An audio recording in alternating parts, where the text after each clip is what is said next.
Bienvenue à l'enregistrement du culte préparé pour ce dimanche réminiscéré, le deuxième dimanche du Carême. Aujourd'hui, le sujet de notre méditation sera l'épître du jour et en particulier le thème de la honte.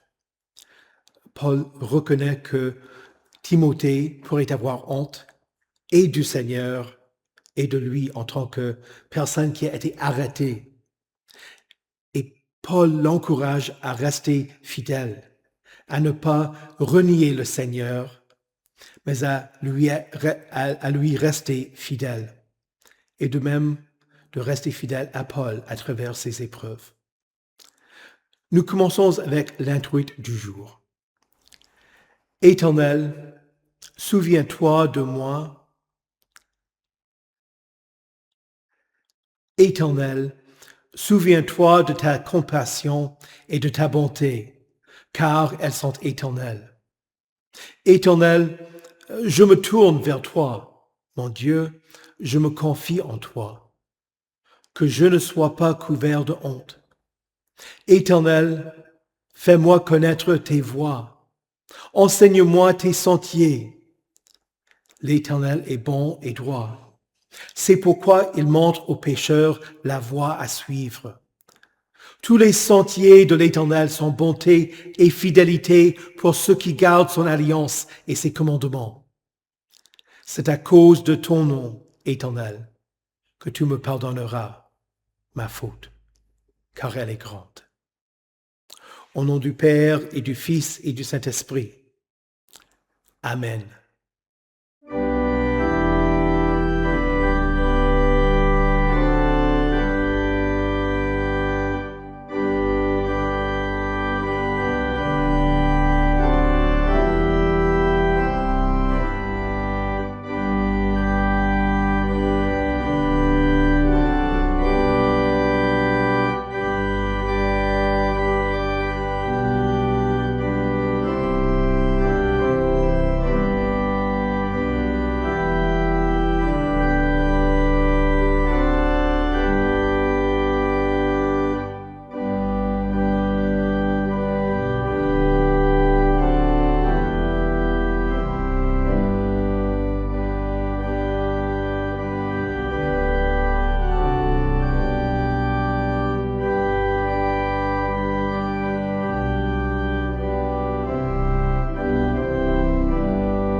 Prions le Seigneur. Dieu Tout-Puissant, qui voit que nous n'avons nulle force pour nous aider nous-mêmes, garde-nous dans nos cœurs et dans nos âmes, afin que nous soyons protégés de toutes les adversités qui peuvent arriver au corps et de toutes les mauvaises pensées qui peuvent assaillir et blesser l'âme. Par Jésus-Christ, ton Fils, notre Seigneur, qui vit et règne avec toi et le Saint-Esprit, un seul Dieu, maintenant et pour les siècles des siècles. Amen. Écoutez avec respect et recueillement les lectures pour le dimanche réminiscéré. Tout d'abord l'Ancien Testament dans le livre de la Genèse au chapitre 12, les versets 1 à 8. L'Éternel dit à Abraham, « Quitte ton pays, ta patrie et ta famille, et va dans le pays que je te montrerai. Je ferai de toi une grande nation, je te bénirai.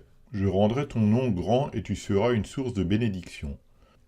Je bénirai ceux qui te béniront et je maudirai ceux qui te maudiront, et toutes les familles de la terre seront bénies en toi. Abram partit conformément à la parole de l'Éternel, et Lot partit avec lui. Abram était âgé de 75 ans lorsqu'il quitta Charan. Il prit sa femme Sarai et Lot, le fils de son frère. Il prit aussi tous les biens et les serviteurs dont il était devenu propriétaire à Charan, et ils partirent pour se rendre dans le pays de Canaan, où ils arrivèrent. Abram traversa le pays jusqu'à l'endroit appelé Sichem, jusqu'aux chênes de Morée. Les Cananéens occupaient alors le pays. L'Éternel apparut à Abram et dit, « C'est à ta descendance que je donnerai ce pays. » Abram construisit là un autel en l'honneur de l'Éternel qui lui était apparu. Il partit de là vers la région montagneuse qui se trouve à l'est de Béthel, et il dressa ses tentes. Béthel était à l'ouest et Haï à l'est. Là, il construisit un autel en l'honneur de l'Éternel et fit appel au nom de l'Éternel. Ici prend fin la lecture de l'Ancien Testament. Écoutez également l'épître dans la deuxième lettre de Paul à Timothée au chapitre 1, les versets 8 à 10. N'aie donc pas honte du témoignage à rendre à notre Seigneur, ni de moi son prisonnier, mais souffre avec moi pour l'Évangile en comptant sur la puissance de Dieu. Il nous a sauvés et nous a adressé un saint appel. Et il ne l'a pas fait à cause de nos œuvres, mais à cause de son propre plan et de sa grâce, qui nous a été accordée en Jésus-Christ de toute éternité, et qui a maintenant été révélée par la venue de notre Sauveur Jésus-Christ. C'est lui qui a réduit la mort à l'impuissance et a mis en lumière la vie et l'immortalité par l'Évangile. Ici prend fin la lecture de l'Épître. Écoutez enfin l'Évangile de Jean, au chapitre 9, les versets 13 à 17 et 34 à 39. Ils menèrent vers les pharisiens l'homme qui avait été aveugle. Or c'était un jour de sabbat que Jésus avait fait de la boue et lui avait ouvert les yeux.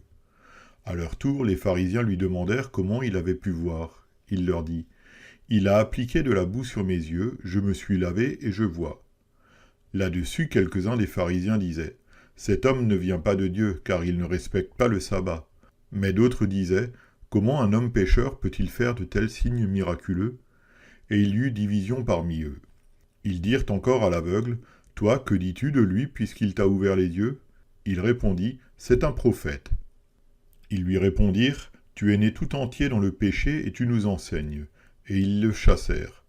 Jésus apprit qu'ils l'avaient chassé. L'ayant rencontré, il lui dit, « Crois-tu au Fils de Dieu ?» Il lui répondit, « Et qui est-il, Seigneur, afin que je croie en lui ?» « Tu l'as vu, lui dit Jésus, et celui qui te parle, c'est lui. » Alors il dit, « Je crois, Seigneur, » et il se prosterna devant lui. Puis Jésus dit, « Je suis venu dans ce monde pour un jugement, pour que ceux qui ne voient pas voient, et pour que ceux qui voient deviennent aveugles. » Ici prend fin la lecture de l'Évangile. Heureux ceux qui écoutent la parole de Dieu et qui la gardent. Confessons notre foi. Je crois en Dieu, le Père Tout-Puissant, Créateur du ciel et de la terre. Je crois en Jésus-Christ, son Fils unique, notre Seigneur, qui a été conçu du Saint-Esprit et qui est né de la Vierge Marie. Il a souffert sous Ponce Pilate, il a été crucifié, il est mort, il a été enseveli, il est descendu aux enfers. Le troisième jour, il est ressuscité des morts, il est monté au ciel, il siège à la droite de Dieu, le Père Tout-Puissant, et il viendra de là pour juger les vivants et les morts. Je crois au Saint-Esprit, la Sainte Église universelle, la communion des saints, la rémission des péchés, la résurrection de la chair et la vie éternelle. Amen.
Prions le Seigneur. Seigneur Jésus, tu n'as pas honte de nous appeler frères, nous qui sommes sanctifiés par toi. Alors nous te demandons de nous rendre courageux, afin que nous n'ayons pas honte de l'Évangile, car il est la puissance de Dieu pour le salut de quiconque croit. Amen. Saint de Dieu, précieux et bien-aimé, que la grâce et la paix vous soient données de la part de Dieu notre Père et du Seigneur Jésus-Christ. Amen. Dans la deuxième lettre de Paul à Timothée, il écrit: « N'aie donc pas honte du témoignage à rendre à notre Seigneur, ni de moi son prisonnier, mais souffre avec moi pour l'Évangile, en comptant sur la puissance de Dieu. » La honte peut être le sentiment d'avoir commis une action indigne, mais cela n'est pas le sens du mot dans ce verset. La honte est aussi liée à la crainte de subir un jugement défavorable de la part d'autrui. C'est de ce second cas dont Paul parle dans notre texte. La honte pourra avoir pour résultat que la personne devienne timide, manque d'assurance et craigne que d'autres se moquent d'elle ou qu'elle ne sera plus appréciée. Quant à l'apôtre Paul, le fait qu'il ait été emprisonné une deuxième fois à Rome, et cela pendant la persécution de l'empereur Néron, eut pour effet que certains chrétiens l'abandonnèrent. Plus tard, dans cette deuxième lettre de Saint Paul à Timothée, Paul explique que d'autres collaborateurs étaient partis de Rome, que Démas avait abandonné la foi, qu'Alexandre le forgeron lui avait fait beaucoup de mal et que Luc seul était avec lui. Ce deuxième emprisonnement n'aurait pas été dans une maison comme ce fut le cas pour le premier. Non. Il aurait été dans un donjon, dans des conditions extrêmement sévères. Pour survivre, il aurait eu besoin d'amis pour lui apporter ce dont il avait besoin. Alors, Paul écrit à Timothée qu'il ne devrait pas avoir honte de lui. L'apôtre espère et met sa confiance dans le fait que Timothée lui reste fidèle. Et Paul écrit plus tard dans cette lettre: « Quand tu viendras, pas si tu viendras, quand tu viendras, rapporte-moi le manteau que j'ai laissé à Troas, chez Carpus, et les livres, surtout les parchemins. » Paul souligne qu'il n'avait pas été arrêté en raison d'une mauvaise conduite, mais à cause de son témoignage pour le Christ. Bien que certains aient eu honte de Paul et ne voulaient pas être associés à lui, Paul écrit à Timothée: « N'aie donc pas honte du témoignage à rendre à notre Seigneur. » Avoir honte du Christ n'est pas un phénomène nouveau. Jésus avertit que nous ne devons pas craindre les hommes, mais Dieu. Il enseigne: « Ne redoutez pas ceux qui tuent le corps, mais qui ne peuvent tuer l'âme. Redoutez plutôt celui qui peut faire périr l'âme et le corps en enfer. Toute personne qui se déclarera publiquement pour moi, je me déclarerai moi aussi pour elle devant mon Père céleste. Mais celui qui me reniera devant les hommes, je le renierai moi aussi devant mon Père céleste. Avoir honte du Christ signifie qu'on craigne les hommes plus que Dieu. Mercredi soir, nous avons entendu que Pierre a renié Jésus 3 fois, que Jésus lui a pardonné et qu'il a été restauré. Mais cela ne justifie pas l'idée de renier Jésus quand c'est convenient. Au cours des premiers siècles de l'Église, il y avait une catégorie de chrétiens qui avaient renié Jésus lors des persécutions. On les appelait les lapsis, car ils avaient soit déclaré fidélité à l'empereur sous la torture, soit sacrifié aux idoles de l'Empire, soit brûlé de l'encens à l'honneur de l'empereur, soit obtenu un certificat frauduleux attestant qu'ils avaient fait l'offrande à l'empereur. L'Église n'a pas dit « Ah, ces gens ne peuvent jamais revenir vers le Seigneur ». L'Église a accueilli ces lapsis en disant qu'ils pouvaient redevenir membres de l'Église. Mais il y avait un temps de pénitence. Et c'était toujours une lutte d'empêcher les croyants de renoncer au Christ, plutôt que de rester inébranlables. Pour cette raison, l'Église a aussi accordé le titre de confesseur à ceux qui subirent la torture sans renoncer au Christ. Christ nous appelle à la fidélité. Nous ne devons pas avoir honte de Jésus, car il n'a rien fait de mal. Certains se moquent des chrétiens, ils prétendent que nous sommes moins intelligents. Si nous tenons à l'enseignement de la création tel que nous le décrit la Genèse, on nous accuse d'avoir rejeté la science. Mais Paul nous enseigne: reconnaissons que Dieu est vrai et tout homme menteur. Même si nous ne comprenons pas comment l'univers a été créé. Surtout quand certains scientifiques affirment que l'univers semble avoir plusieurs milliards d'années. Néanmoins, le récit de la création indique que l'univers ait été créé en 6 jours, avec la précision que pour chaque jour, il y eut un soir et il y eut un matin. Comment autre l'expliquer?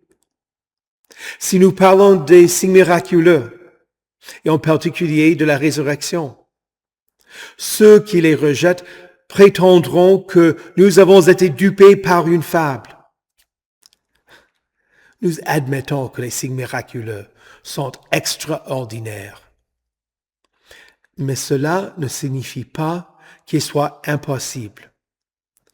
Dieu n'est pas limité par les lois de sa création, et donc il peut accomplir ce qui dépasse les hommes. Comme le dit Jésus, aux hommes, cela est impossible.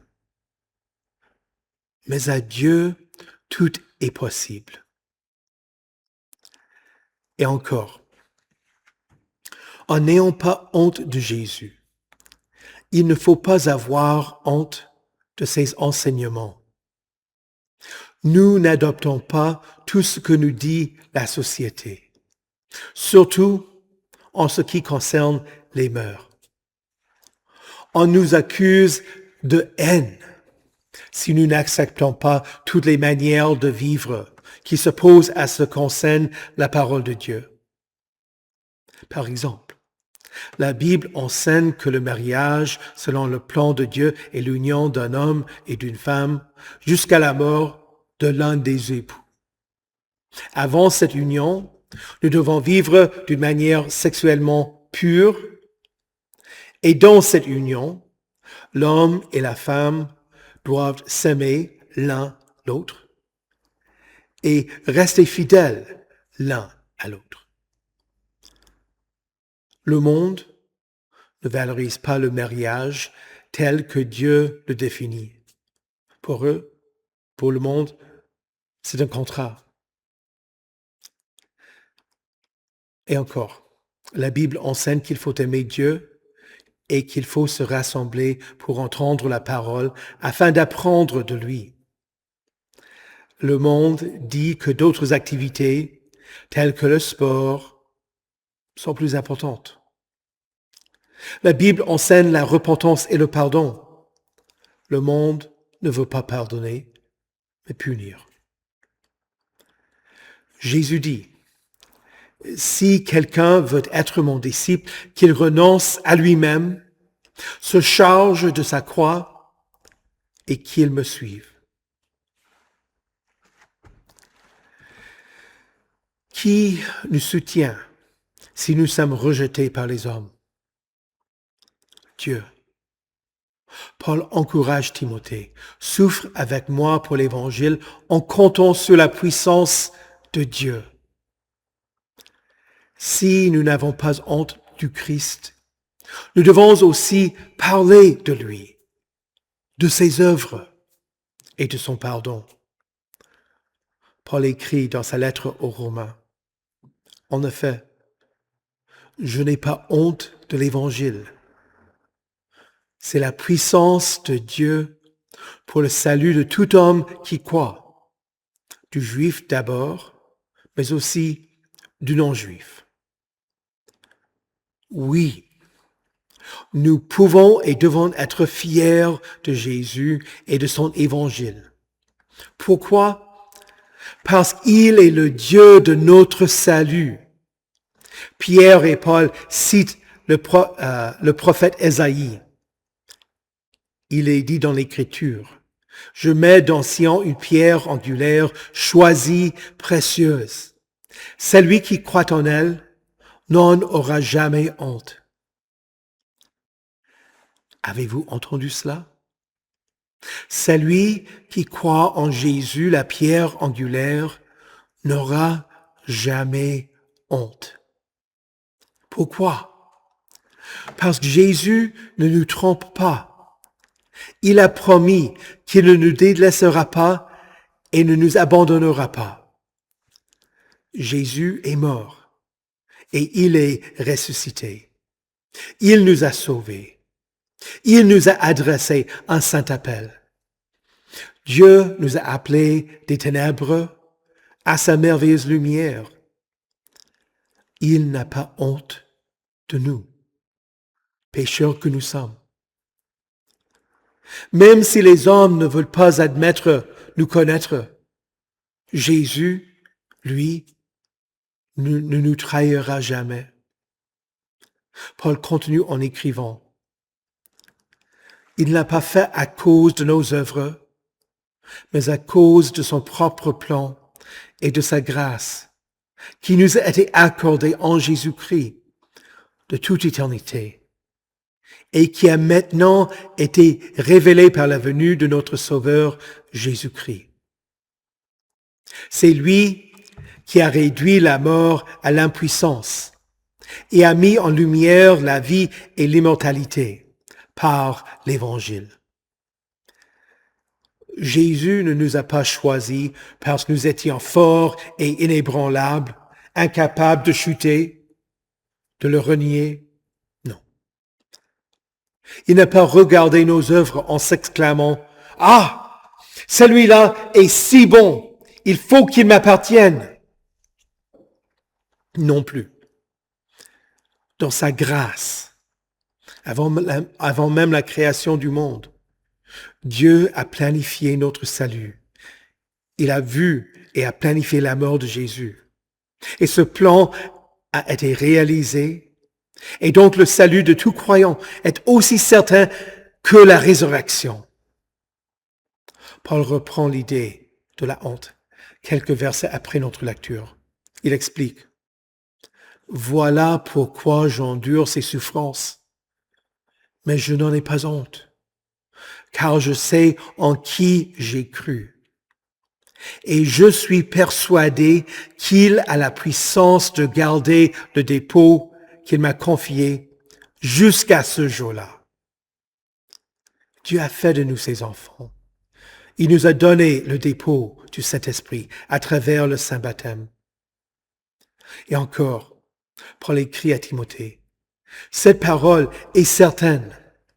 Si nous sommes morts avec lui à travers le baptême, nous vivrons aussi avec lui. Si nous persévérons, nous régnerons aussi avec lui. Si nous le renions, lui aussi nous reniera.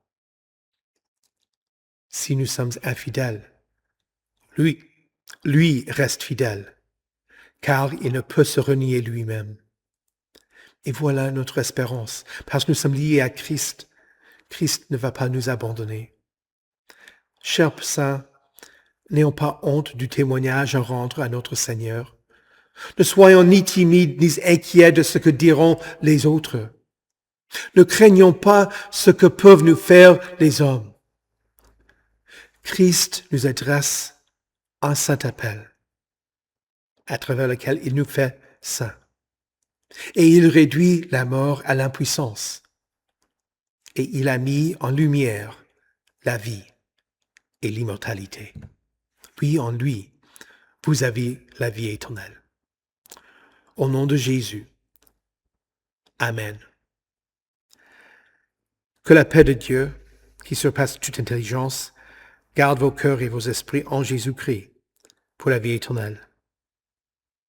Amen. Prions le Seigneur.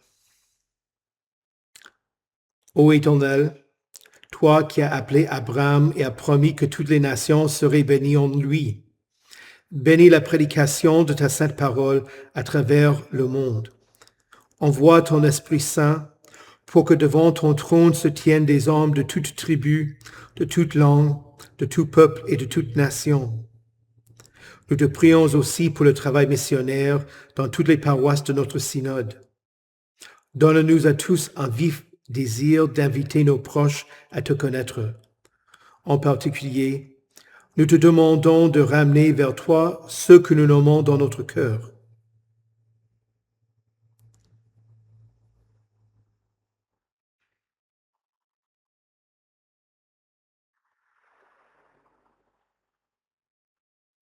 Seigneur, dans ta miséricorde, écoute notre prière. Seigneur Jésus, nous te louons et te glorifions parce que tu fais ce qui est impossible aux hommes. Tu as appris aux disciples que l'homme né aveugle ne souffrait ni à cause de ses propres péchés, ni à cause de ceux de ses parents. Enlève de nous la pensée que tous ceux qui souffrent méritent leurs difficultés. Aide-nous à nous rendre compte que tu peux accomplir ta volonté à travers nos épreuves. Et fais de nous un peuple plein de compassion.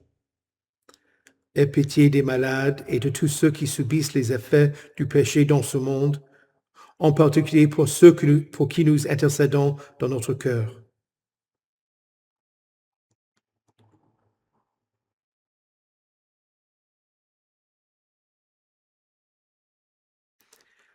Seigneur, dans ta miséricorde, écoute notre prière.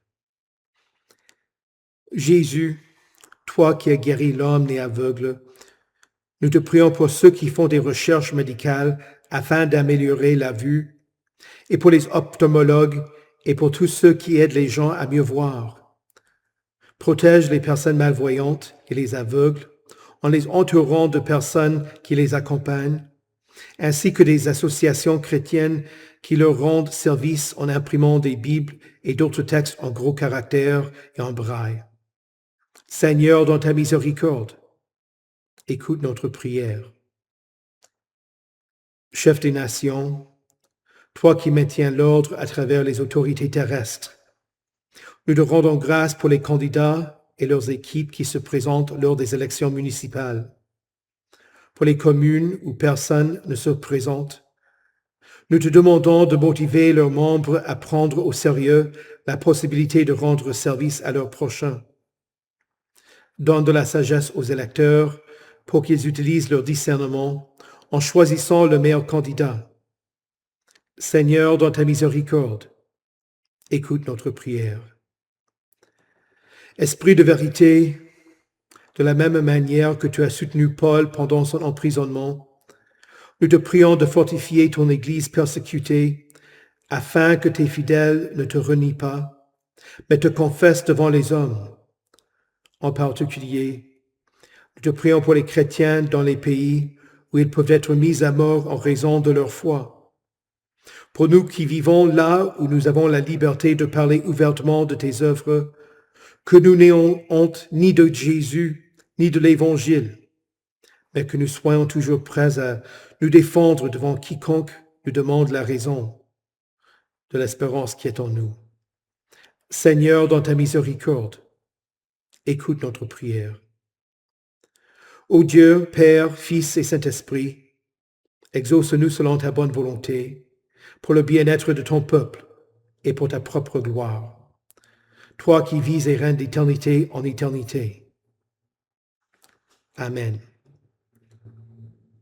Notre Père, qui es aux cieux, que ton nom soit sanctifié, que ton règne vienne, que ta volonté soit faite sur la terre comme au ciel.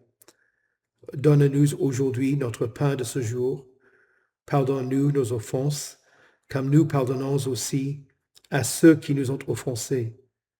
Et ne nous laisse pas entrer en tentation, mais délivre-nous du mal, car c'est à toi qu'appartiennent le règne, la puissance et la gloire, au siècle des siècles.